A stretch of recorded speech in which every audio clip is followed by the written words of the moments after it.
Bienvenidos a nuestro viaje de transformación. Estamos en la quinta etapa del viaje, estudiando las enseñanzas de Jesús que nos ayudan a amar a nuestros prójimos como a nosotros mismos.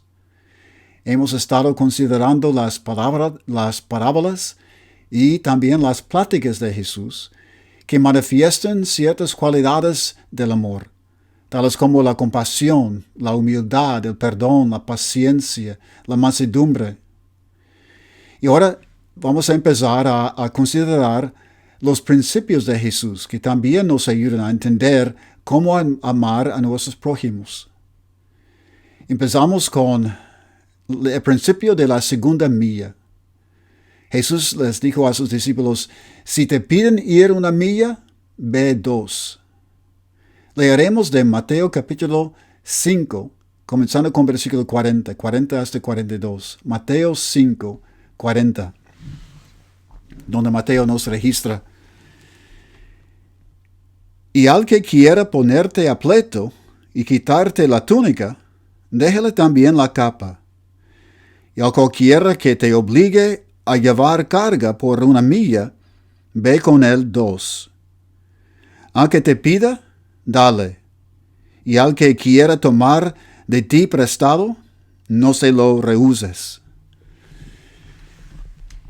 Entonces, piense en un momento cuando necesitó desesperadamente que su prójimo, a quien no conocía muy bien, le hiciera un favor. Imagine, por ejemplo, que su auto no enciende justo antes de ir a trabajar, en donde tendrá una reunión temprano con un cliente muy importante. Sospechando que se trata de la pila, usted encuentra un par de cables viejos para pasar la corriente, pero no cuenta con otro auto de que pueda pasarle energía. Observa la calle y ve que el auto de su vecino aún se encuentra frente a su casa. Después de estar un poco indeciso, se da cuenta que tiene prisa y no le queda otra opción. Después de tocar a la puerta del vecino, de manera tentativa, él contesta, casi listo para irse a su trabajo también. Le explica el predicamento en el que se encuentra y le pregunta de manera muy educada si sería tan amable de ayudarlo durante un par de minutos. Él sonríe, busca sus llaves y lleva su auto justamente al frente del suyo. Después de conectar los cables e intentar durante un par de minutos que enciende el auto, decide que la pila está tan muerta que no se carga. A esas alturas se pone más nervioso porque se da cuenta que no podrá asistir a la cita. También ha atrasado a su vecino con el intento fallido de traspasar corriente. Y todo porque no prestó atención suficiente al mantenimiento del auto. Entonces su vecino sonríe y le pregunta ¿en dónde queda su oficina? A pesar de que queda lejos de donde él trabaja, insiste en llevarlo. Ahora siente que lo está obligando, pero también sabe que no cuenta con otra alternativa. Comienza a pensar en maneras de pagarle por lo que está haciendo, y cuando le menciona esto, él sonríe y dice que no es necesario. De hecho, hasta insiste en ir a buscarlo a la hora de salida para llevarlo a comprar una pila nueva. Comienza a pensar en cuán generoso su vecino es y en cómo usted también necesita tomarse el tiempo para ser como él. Los principios que leímos en la enseñanza de Jesús al inicio de este estudio son ejemplos del mismo nivel de generosidad. En el Sermón del Monte, Jesús les enseñó a sus discípulos, a cualquiera que te obligue a llevar carga por una milla, ve con él 2. Alguien del primer siglo, viviendo bajo el gobierno romano, habría comprendido de inmediato lo que Jesús quería decir. Los judíos vivían bajo el régimen romano. Entendían que cuán emocionalmente y físicamente retador sería practicar lo que Jesús estaba recomendando. Los romanos, aparentemente, tenían una ley civil o una obligación social que les permitía alistar a civiles para que estos cargaran con su equipaje. Los soldados tenían que trasladarse a las partes más remotas del imperio para poder mantener la paz y entrar en las batallas. Mientras viajaban, esta ley les permitía pedirle a un civil que cargara su equipaje una milla para aliviar su carga, aunque fuera por un tramo pequeño. Esta costumbre había comenzado, de hecho, en Persia unos siglos antes. Pero los caminos de Roma tenían señales que marcaban cada milla, lo que hacía fácil saber cuándo el civil había cumplido con su deber. Llevar la carga una milla adicional era ir más allá de lo requerido. En la versión de Mateo del Sermón del Monte, Jesús incluyó el principio de la segunda milla junto a otros 2 ejemplos que hablaban de ir más allá de lo que se nos obligue o que seamos responsables de hacer. Dando otro ejemplo, Jesús le dijo a su audiencia: al que quiera ponerte a pleito y quitarte la túnica, déjale también la capa. En la Roma del primer siglo, las túnicas para los hombres eran más similares a vestidos sin mangas, que llegaban a la altura de sus rodillas. Las de las mujeres tenían mangas y llegaban hasta el suelo. Las túnicas eran la vestimenta principal, mientras las capas se usaban para cubrir la túnica, como lo haría hoy en día un abrigo. Si alguien lo llevaba a la corte para quitarte la túnica, se refería a que su intención era quitarle también todo lo que poseía. Darle también su capa significaba que estaba dispuesto a dar más de lo que era necesario, o de lo que la corte lo está obligando a dar, incluso cuando la capa era lo que lo mantenía abrigado. Imagine que alguien lo demanda por unos miles de dólares, debido a que le ocasionó daño. Usted no es una persona rica.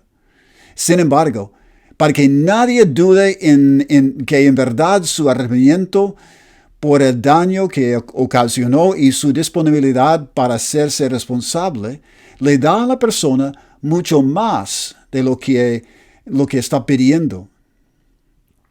¿Quién estaría dispuesto a ir tan lejos para probar su sinceridad?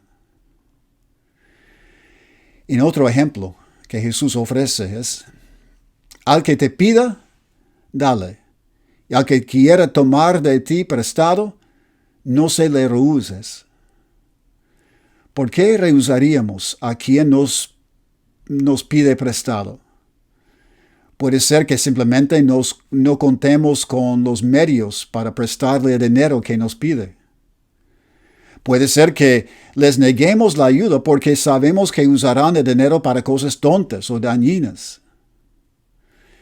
Esas podrán ser razones legítimas de por qué no le prestaríamos dinero a ciertas personas. Si nos mantenemos en contexto, entendemos que a veces las personas nos piden un préstamo y solemos pensar que no es nuestra responsabilidad u obligación prestarles el dinero, incluso cuando contamos con los recursos. Podemos pensar: ¿acaso creen que soy algún tipo de banco? Aunque no queramos aceptarlo, la verdad es que es probable que no seamos tan generosos como creíamos. Simplemente no queremos prestarle dinero. Pensamos de manera orgullosa que trabajamos duro para tener lo que tenemos y que nunca tenemos que pedirle a otro dinero. Pero deberíamos ser humildes y reconocer que todo lo que tenemos es un regalo. Todo nos lo ha prestado el Creador para usarlo para beneficio de su reino. Así que como Cristo les dijo a sus discípulos, lo que ustedes recibieron gratuitamente, denlo gratuitamente. Mateo 10:8. La disponibilidad para facilitar recursos es otra manera de hacer bien el bien más allá de lo que nos requiere. El buen samaritano entendía este principio perfectamente. Siendo samaritano, ayudó a un judío. Además, fue más allá de solo hacer curar sus heridas, sino que lo llevó a un alojamiento para que pudiera ser cuidado hasta que sanara completamente. Se hizo cargo de todos los gastos, sin detenerse a pensar que la familia del judío debió encargarse de ello. Su compasión y generosidad no conocían los límites de la obligación y responsabilidad. ¿Cuál es el motivo de la generosidad? Jesús nos está pidiendo que alcancemos un nivel de generosidad que no es común en este mundo. Lo que es muy común a practicar la generosidad es que siempre se espera algún tipo de recompensa. Cuando hacemos un favor para alguien, esperamos que ese alguien nos devuelva ese favor. Cuando alguien te ayuda, puedes pensar también automáticamente en cómo regresar el favor, porque no puedes dejar que la ayuda no sea recompensada. Por supuesto que hay muchas personas que hacen muchas cosas buenas, una cantidad descomunal de cosas buenas, con el único propósito de ser admiradas por los demás. ¿Cómo podemos determinar cuáles son sus motivos? Si nos quedamos un tiempo suficiente observando sus acciones, podremos notar que no tratan con respeto a las personas solitarias. No son compasivas con las personas desconocidas que necesitan ayuda. Y no animan a los extraños que parecen estar tristes. ¿Por qué dejan pasar esos momentos? Porque no había nadie viendo. No ganarían reconocimiento ni gloria. Nadie que les dijera que eran buenas personas. En contraste, en los 3 ejemplos que estamos contemplando, Jesús nos invita a vivir de acuerdo con un estándar moral más elevado. Hacer el bien sin buscar nada a cambio. Quiere que aprendamos a hacer el bien, ser compasivos, amables y amorosos, no porque esperamos algo en retorno, sino porque queremos cultivar esas cualidades. Hacemos el bien para convertirnos en el bien. Amamos para poder convertirnos en amor, así como nuestro Padre es amor. En este nivel, esas cualidades se convierten en cualidades de nuestro espíritu, parte de nuestro ser interno. Si no es así, entonces solo serían reacciones naturales hacia personas que nos tratan bien. Cuando hacemos el bien más allá de nuestra obligación social y cultural, más allá de lo que las personas esperan que hagamos, tenemos la oportunidad de hacerlo por el bien, de convertirlo en nuestra forma de ser. Hay otra razón, aún más profunda, para hacer más de lo que se nos requiere. Regresemos al ejemplo de ir a la segunda milla. Por ejemplo, podemos concluir que, como miembros de una cultura oprimida por el Imperio Romano, ver a un soldado romano podría evocar resentimiento y desprecio en los judíos. El soldado quizás podría detectar esos sentimientos de resentimiento y desprecio en la persona que cargaba su equipaje. Lo vería en sus ojos, en su mandíbula tensa y en la manera en que apretaba los dientes. Incluso si la persona hacía una reverencia y sonreía antes de cargar el equipo, y si silbaba mientras caminaba, el soldado podría asumir que solo lo hacía para evitar una confrontación, o simplemente estaba loco. Sin embargo, si al finalizar la primera milla la persona caminaba una más con la misma actitud, el soldado podría concluir que en efecto la persona estaba loca o había algo realmente diferente en su corazón. Y si imaginamos que esto pasaba cada vez que le pedían a un cristiano que llevara la carga, que iba 2 millas en vez de 1, tendrían que concluir que había algo distinto en los corazones de los cristianos. Esto es precisamente lo que Jesús quiere que vean en los corazones de los cristianos. Nuestro corazón representa nuestros deseos, lo que nos importa, lo que amamos. Una enseñanza fundamental de Jesús es que el bien verdadero proviene de nuestros corazones, de nuestra disponibilidad para servir con humildad y amor. Él quiere que el mundo vea que sinceramente amamos hacer el bien, ser compasivos y practicar la amabilidad.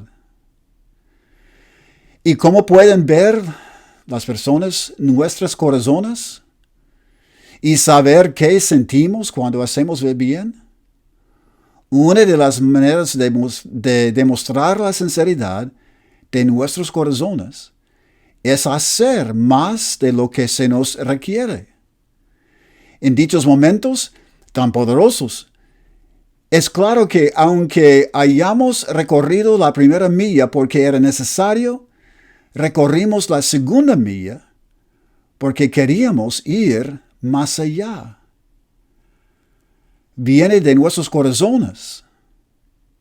En ese punto, cuando seguimos caminando, revelamos la sinceridad de nuestra generosidad, yendo la segunda milla. Ahora,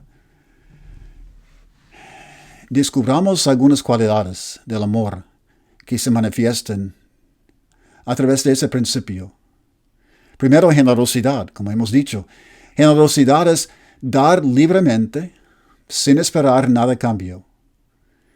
¿Qué enseñó Jesús sobre practicar la generosidad? Cuando practicamos más generosidad de la que se espera, tenemos la oportunidad de demostrar cuán sinceros somos. Y nuestros espíritus se vuelven verdaderamente generosos. Misericordia es aliviar el sufrimiento de una persona sin pensar si lo merece o no. ¿Y qué está enseñando Jesús sobre la práctica de la misericordia a través de este principio? Al aliviar la carga o el sufrimiento de alguien más, nos responsabilizamos de esto a pesar de que no nos corresponda. La misericordia es otro ejemplo de ir una milla más allá de lo que se espera. Amabilidad también, otra cualidad de amor, es hacer algo por alguien para hacer que su vida sea más fácil o placentera. ¿Qué enseñó Jesús sobre esto? El reto de ser amables, incluso cuando no se espera que seamos amables con los otros o cuando no hay ninguna recompensa, nos permite convertirnos en amabilidad. Bondad también significa vivir de una manera que beneficie a otros. ¿Qué enseñó Jesús sobre poner en práctica la bondad? Nuestras vidas deben beneficiar la vida de otros, más allá de lo que nos corresponde. Y integridad, también otra cualidad de amor, es ser la misma persona, sin importar dónde o con quiénes estamos. Ser transparentes, sinceros y honestos. ¿Y qué está enseñando Jesús sobre la integridad a través de este principio? Cuando hacemos el bien y avanzamos la segunda milla, más allá de lo que las personas esperan de nosotros, de manera constante e incondicional, esa bondad se vuelve parte de nuestro ser y somos íntegros. Ahora, nos toca poner en práctica el principio, que vayamos y hagamos lo mismo. Algunas preguntas. Cuando alguien le pide ayuda con una tarea o carga, ¿qué hará para hacer más de lo que le están pidiendo? Cuando alguien discute a favor de algún tema o intenta aprobar algo, ¿cómo puede ir una milla más para demostrarle que está escuchando atentamente? Y cuando alguien le pida que lo escuche, ¿cómo le asegurará que lo está escuchando atentamente y con el corazón? ¿Cómo puede ir más allá para ayudar a alguien que se sane o para que no caiga en la tentación? ¿Y cómo irás más allá para perdonar, para confiar y para esperar? ¿Cómo podemos ir la segunda milla para perdonar y confiar y esperar? Cuando usted camine la segunda milla, que Dios le bendiga, con fuerza, con ánimo y con sabiduría.